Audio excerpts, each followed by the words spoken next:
हमारे साथ हिमांशु गुप्ता जुड़ रहे हैं जो आपको बताएंगे कि आज इस बाजार में क्या रणनीति आपकी होनी चाहिए और स्पेशली इतने पॉजिटिव नोट पर जो जुलाई सीरीज की शुरुआत हुई है, क्या यहां से फिर खरीदारी जोर पकड़ती हुई दिखाई देगी, क्योंकि जुलाई के पिछले या जून के आखिरी 15 दिन कंसोलिडेशन वाले थे। तो 15 दिन का कंसोलिडेशन, एक नई सीरीज में हम उतरे हैं।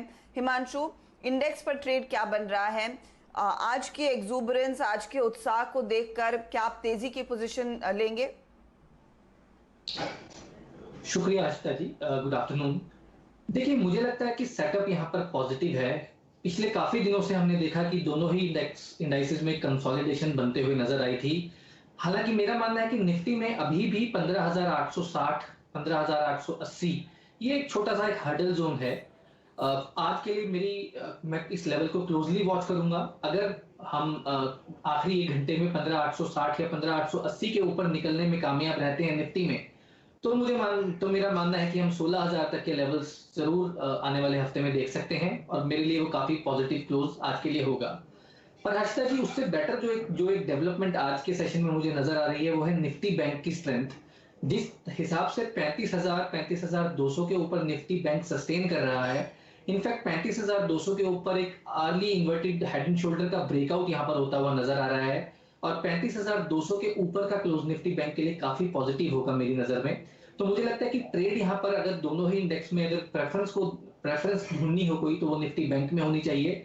35,180, 35,200 अच्छे खरीदारी के जोन है। 35,050 का एक स्टॉप लॉस वहां पे लगाया जा सकता है। पहला टारगेट आज के लिए 35,400, उसके बाद 35,500 तक के टारगेट्स आते हुए यहां नजर आएंगे। और ऑल इन ऑल अगर 35,200, 35,300 के ऊपर की निफ्टी बैंक में क्लोजिंग देखने को मिलती है, तो मुझे लगता है अगले हफ्ते हम निफ्टी बैंक में 36,000 और उसके ऊपर भी लेवल्स हमको देखने को मिल सकते हैं। तो वहां पर मुझे लगता है कि नजर बनाकर रखनी चाहिए।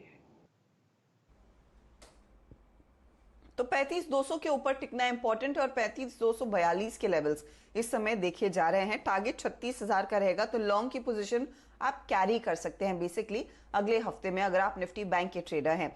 स्टॉक्स आपने कौन से चुने हैं इस घंटे के लिए जहां पर दाव खेला जा सकता है?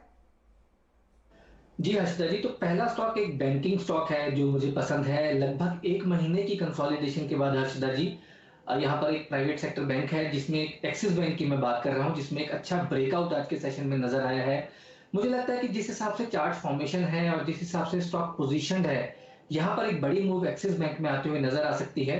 तो करंट लेवल्स के आसपास मुझे लगता है कि एक्सिस बैंक में खरीदारी करके चलें। 740, 742 इसके नीचे का एक स्टॉप लॉस लगाएं। अपसाइड में यहाँ पर 780 का एक पहला टारगेट मैं देखता हूं बहुत शॉर्ट टर्म में, और उसके बाद वो 800 रुपए तक का भी टारगेट यहाँ पर एक्सिस बैंक में आते हुए नजर आ सकता है। तो एक्सिस बैंक मुझे लगता है कि यहाँ पर निफ्टी बैंक में एक अच्छी पार्टिसिपेशन दिखा सकता है, जिस हिसाब से स्टॉक पोजीशन है, जिस हिसाब से ऑप्शंस डेटा है। तो मेरी एक्सिस बैंक पहला मेरी पिक रहेगी। इसके अलावा दूसरा जो स्टॉक रहेगा वो रहेगा अपोलो हॉस्पिटल्स का। हमने देखा कि यहाँ पर आज मैनेजमेंट की कॉल के बाद स्ट्रॉन्ग एक परफॉर्मेंस, एक अच्छी रैली यहाँ पर नजर आई। स्टॉक ने ऑल टाइम हाईज बनाए, बहुत ही स्ट्रॉन्ग लॉन्ग बिल्डअप भी यहाँ पर ओआई का डेटा हमें इंडिकेट कर रहा है। तो मुझे लगता है अपोलो हॉस्पिटल यहाँ पर खरीदारी करके चले। मेरा ऐसा मानना है कि 3500 से 3520 तक के टारगेट्स अपोलो हॉस्पिटल में यहाँ पर आज के सेशन में आते हुए नजर आ सकते हैं। 3410 का एक यहाँ पर स्टॉप लॉस लगाया जा सकता है।